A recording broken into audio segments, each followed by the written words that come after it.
this video lecture, I will tell you about that how the vapor pressure lowers or increases by adding a volatile liquid solute in a liquid solvent. So that is the how we can create an non-ideal solution. And so let's begin the topic. First of all हम लोग solution chapter पढ़ रहे हैं जो कि class 12th का chapter है solution. Solution जो है बेसिकली 3 टाइप्स के हैं, दैट इज सॉलिड सोल्यूशन जो कि मैं अपने प्रीवियस वीडियो लेक्चर में बता चुकी हूँ, solid solution. And then we are having liquid solution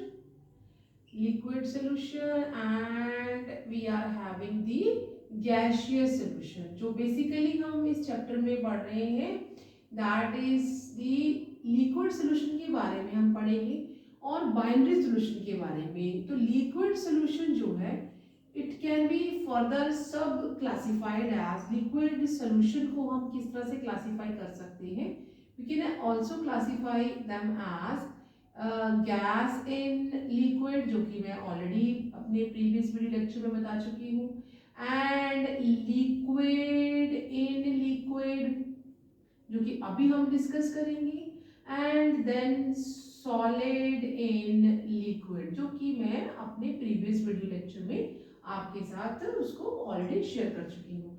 so अभी वी कैन आल्सो राइट पूरा ही इसको गैस लिख लेते हैं, गैस इन लिक्विड। तो सॉल्यूशन चैप्टर में हम 3 तरह के सॉल्यूशन के बारे में पढ़ रहे हैं क्योंकि मैंने लिख दिया है सॉलिड, लिक्विड एंड गैस। हम बेसिकली लिक्विड सॉल्यूशन के साथ बाइनरी सॉल्यूशन के साथ डील करेंगे जिसमें gas in liquid, liquid in liquid, solid in liquid. अपने प्रीवियस वीडियो लेक्चर में मैं gas in liquid and solid in liquid already आपके साथ डिस्कस कर चुकी हूँ। लिक्विड सॉल्यूशन में हम लिक्विड इन लिक्विड पढ़ेंगे और इसमें जो लिक्विड हमारा सॉल्वेंट है, लिक्विड सॉल्वेंट जो कि मेजर पार्ट होगा वो कैसा रहेगा, volatile, means it can B evaporate, जो कि हम थर्मोडायनेमिक्स चैप्टर में पढ़ते हैं कि जो लिक्विड होते हैं with passage of a time and at any particular temperature they can vaporise, वो धीरे धीरे वेपोराइज होते रहती है। तो क्योंकि लिक्विड इन लिक्विड है तो जो हमारा सॉल्यूट है, solute can be volatile, liquid solute जो है वो भी वोलेटाइल हो सकता है, मींस वो भी उड़ सकता है वेपर फॉर्म में और नहीं भी उड़ सकता, बहुत पॉसिबिलिटीज आती हैं। अगर हम आइडियल सोल्यूशन की यहाँ बात करें, आइडियल सोल्यूशन क्या होता है, आइडियल सोल्यूशन की बात करें ऐसा सोल्यूशन जिसमें कि जो हमारे सॉल्यूट और जो सॉल्वेंट है, सोल्यूशन कब बनेगा अगर हम लोग एक सॉल्यूट लेंगे और दूसरा सॉल्वेंट लेंगे और दोनों ही कैसे होंगे, लिक्विड, बिकॉज हम किसके बारे में बात कर रहे हैं, लिक्विड सोल्यूशन के बारे में। तो ये दोनों ही कैसे रहेंगे, इनके बीच में जो ए बी फोर्सेस है, मान लो जो सॉल्यूट है वो ए है तो इसके जो मॉलिक्यूल्स है उसमें कैसा फोर्स रहेगा, ए, और जो सॉल्वेंट है वो बी है तो उसके मॉलिक्यूल्स के बीच में कैसा फोर्स रहेगा, बी। ये प्योर सॉल्वेंट का फोर्स ऑफ अट्रैक्शन है क्योंकि कोई भी सॉल्यूट या सॉल्वेंट है उनके अपने जो इंटरमॉलिक्यूलर फोर्सेस है जो that is the A and B. अब जब हमने सॉल्यूशन बना लिया है तो एक नया हमारा इंटरमॉलिक्यूलर फोर्सेस आ गया है that is the A B. अगर ए बी मीन्स सॉल्यूट और सॉल्वेंट के जो मॉलिक्यूल्स आपस में बाइंड अप हुए हैं उनका जो फोर्स ऑफ अट्रैक्शन है अगर वो ए और बी के बराबर है तो हम क्या कहेंगे, A if equal to B and which is further equal to A B. यहाँ पे जो intramolecular forces of solute, intramolecular forces of solvent वो इक्वल है and they are further equal with the intermolecular forces of solute and solvent. ऐसा अगर कोई solution बनता है तो हम उसे कह देते हैं कि this is the ideal solution. कैसा सॉल्यूशन है ये, आइडियल सॉल्यूशन। लेकिन ऐसा भी हो सकता है कि जो हमारा सॉल्यूशन बने उसमें जो A B force of attraction आएगा it can be higher or can be lower than the AA and BB, वो उनसे कम भी हो सकता है। ऐसे केस में अगर हमारे पास एक जो सॉल्यूशन बनता है, सॉल्यूशन में एक हमारा सॉल्यूट है और एक हमारा सॉल्वेंट है। क्योंकि अभी हम किसके बारे में पढ़ रहे हैं, लिक्विड सोल्यूशन के बारे में। लिक्विड है, लिक्विड दोनों ही सॉल्यूट और सॉल्वेंट कैसे रहेंगे, लिक्विड रहेंगे। और इनके जो इंटरमॉलिक्यूलर फोर्सेस है वो ए और बी है। तो जो सोल्यूशन बना उसके बीच में जो फोर्स आ गया that is the A B.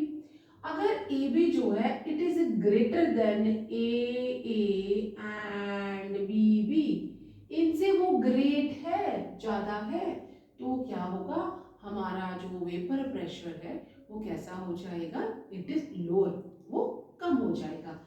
अगर जो force of attraction between solute molecules and solvent molecules अपनी इंडिविजुअल मॉलिक्यूल से ज्यादा है, तो मुझे जो सोल्यूशन मिलेगा उसका जो वेपर प्रेशर होगा इट इज लोअर, क्या हो जाएगा, लो हो जाएगा, lower than the Raoult's law, जो रॉल्ट लॉ की वैल्यू, रॉल्स लॉ। ऐसे केस में मुझे क्या मिलेगा, अगर है तो what we will get the negative deviation. हमें क्या मिलेगा, नेगेटिव डेविएशन। जैसे कि अभी हम देखेंगे, ग्राफिकली रिप्रेजेंट करेंगे, आप पहले इसे नोट कर लें। ओके, तो ग्राफिकली अगर मैं नेगेटिव या पॉजिटिव डेविएशन को प्लॉट करूं, then how we can plot it, कि अगर हमारे पास जो लिक्विड सोल्यूशन बना है, कैसा सोल्यूशन बना है, लिक्विड सोल्यूशन, ठीक है, हमारे पास कैसा सोल्यूशन है, लिक्विड सॉल्यूशन। लिक्विड सॉल्यूशन में हमारे पास सॉल्यूट भी कैसा है, लिक्विड है, और सॉल्वेंट भी कैसा है, लिक्विड। दोनों ही हमने क्या ले लेने हैं, लिक्विड। ऐसे केस में मेरे पास जो सॉल्यूशन बना है उसमें जो ए बी, जो सॉल्यूट है उसके बीच में ए अपने मॉलिक्यूल्स के बीच में फोर्स है, और जो सॉल्वेंट है उसके बीच में बी फोर्स है, that is the intramolecular forces, अपने मॉलिक्यूल्स के बीच में उनका फोर्स ऑफ अट्रैक्शन है। जब मैंने सॉल्यूशन बनाया तो मेरे पास एक new force of attraction, intermolecular force of attraction आ गया, that is the A B. अगर ये वाला फोर्स बहुत ज़्यादा स्ट्रॉन्ग है as compare to this two, तो हमारे पास मुझे कैसा सोल्यूशन मिलेगा, ऐसा सोल्यूशन मिलेगा जो कि हर किसी कंसंट्रेशन पे रॉल्ट लॉ को फॉलो नहीं करेगा। तो इफ इट इज ग्रेटर, अगर ये ग्रेट हो जाता है as compare to A and B, तो मुझे एक नॉन आइडल सोल्यूशन मिलेगा, नॉन आइडल सोल्यूशन जो कि रॉल्ट लॉ को फॉलो नहीं करेगा। तो हम लिख सकते हैं डज नॉट ओबे रॉल्ट्स लॉ, ये उसको फॉलो नहीं करेगा। इसे अगर हम ग्राफिकली रिप्रेजेंट करें तो यहाँ पे हमने इस तरह से एक मोल फ्रैक्शन बना लेना है। जैसे कि हम जानते हैं कि जो फिजिकल प्रॉपर्टी वेपर प्रेशर है it is a function of mole fraction, तो मैंने इस तरह से मोल फ्रैक्शन को बना लिया है, और यहाँ पे मैंने लिख लिया है वेपर प्रेशर, ठीक है, वेपर प्रेशर। तो दो मेरे पास यहाँ पे एक सॉल्यूट है एक सॉल्वेंट है, दो कंपोनेंट है। तो अगर यहाँ पे मैंने अगर मान लो कि जो मेजर पार्ट है उसे सॉल्वेंट ले लिया है और उसे मैं बी मान रही हूँ, और इसका जो मोल फ्रैक्शन है उसे मैं x2 सेकेंड कंपोनेंट है और मोल फ्रैक्शन ऑफ सॉल्वेंट, और इसे मैं मान रही हूँ x1 means mole fraction of the solute. हम यहाँ पे लिख भी लेते हैं कि x means mole fraction of solute and mole fraction of solvent. तो मोल फ्रैक्शन जो है it is the function of vapour pressure, और vapour pressure is the function of the mole fraction. तो जब यहाँ पे x1 की मीन्स हमारे पास इस जगह पे जो सॉल्यूट है मान लो उसकी जो कंसंट्रेशन है या मोल फ्रैक्शन है दैट इज 1, और जो हमारा सेकेंड कंपोनेंट है उसके मोल फ्रैक्शन यहाँ पे 0 है। तो यहाँ पे क्या हो जाएगा P1 प्योर स्टेट पे इसका प्रेशर यहाँ हो जाएगा। जैसे जैसे हम यहाँ से इस तरफ मूव करेंगे तो जो हमारा डाइल्यूशन बढ़ता जाएगा, x1 है वो 0 हो जाएगा मोल फ्रैक्शन, और x2 जो है वो 1 हो जाएगा। तो यहाँ पे जो हमारा P2 है vapour pressure of second component, वो क्या हो जाएगा, यहाँ पे आ जाएगा। तो जैसे यहाँ पे 0 है तो मीन्स जैसे जैसे हमारा मोल फ्रैक्शन कम हो जाएगा, वेपर प्रेशर क्या है वो डिक्रीज हो जाएगा। As I said, vapour pressure is the function of mole fraction. ये P2 है, यहाँ पे x2 mole fraction second component का 0 है, तो यहाँ पे प्रेशर कम हो जाएगा। यहाँ पे मोल फ्रैक्शन फर्स्ट कंपोनेंट का 1 है, इसका प्रेशर यहाँ पे है। जैसे जैसे कंपोनेंट 1 की कंसेंट्रेशन कम होती जाएगी, 0 हो जाएगी, तो प्रेशर भी आउट हो जाएगा। ऐसे केस में जिसमें मेरे पास दो कंपोनेंट है, कंपोनेंट ए एंड बी, तो जो टोटल प्रेशर है that is the sum of the pressure 1 and pressure 2। तो यहाँ पे क्या हो जाएगा, P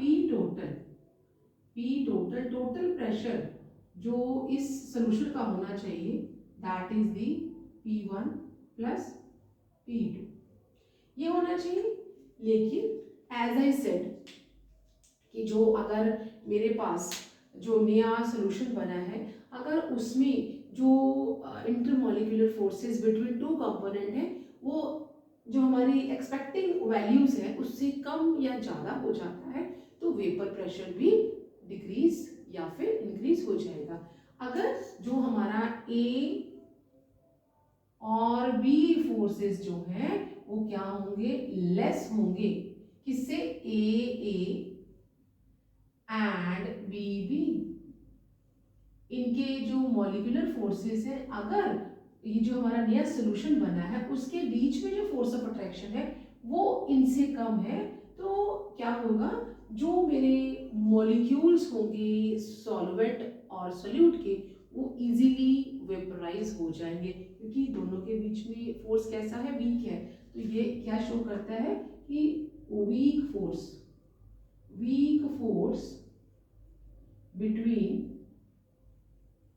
between the component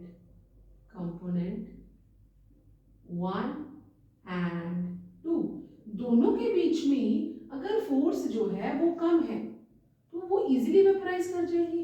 तब मुझे क्या मिलेगा, जो रॉल्ट लॉ की एक्सपेक्टिंग वैल्यू है उससे मुझे वेपर प्रेशर ज़्यादा मिलेगा, क्योंकि फोर्स तो वीक है, वो इजीली एस्केप हो जाएंगी। तो क्या मिलेगा मुझे, जो वैल्यूज दी गई हैं उनसे थोड़ा ज़्यादा वैल्यूज मिलेंगी। ये मेरा जो ग्राफ है that is the exact which follow the Raoult law. लेकिन क्योंकि फोर्स ऑफ अट्रैक्शन कम है तो जो रॉल्ट लॉ की वैल्यू है उनसे हमें थोड़ा सा क्या मिलेगा, हायर मिलेगी वैल्यूज। सो इसी तरह से जो P टोटल है it will also the higher as compare to the expected value of the Raoult law. तो हमारे पास जो रॉल्ट लॉ है, रॉल्ट लॉ नॉट फॉलोड, ये फॉलो नहीं कर रहा है, not followed by such solution, ऐसे सोल्यूशन रॉल्ट लॉ को फॉलो नहीं करेंगी। And vapour pressure is more than the expecting values, उससे ज्यादा हो जाएगा। और इस तरह से जो ये प्लॉट है वो हमें हाई वैल्यू देगा, तो मैं इसे क्या कहूंगी, it is showing the positive deviation. क्या शो कर रहा है, पॉजिटिव डेविएशन, किससे, फ्रॉम रॉल्ट लॉ से ये हमें थोड़ा पॉजिटिव डेविएशन दे रहा है। सो अगर हम इसको देखें तो जो रॉल्ट लॉ, हाँ ऐसे केस में, इस केस में अगर मैं आपको इसकी जो थोड़ा सा इसे ऊपर करके बना लेते हैं, अगर आपको भी क्लैरिटी हो जाएगी। हम पॉजिटिव डेविएशन के लिए एक फुली फ्लेज्ड डायग्राम बना लेते हैं। दैट इज, ये मैंने एज आई सेड कि वेपर प्रेशर जो है वो किसका फंक्शन है, मोल फ्रैक्शन का, तो यहाँ हम लिख देंगे मोल फ्रैक्शन, ठीक है। और यहाँ हम लिख देंगे वेपर प्रेशर, ये हो गया हमारा वेपर प्रेशर। क्योंकि हम कैसे सोल्यूशन के बारे में पढ़ रहे हैं, बाइनरी के बारे में।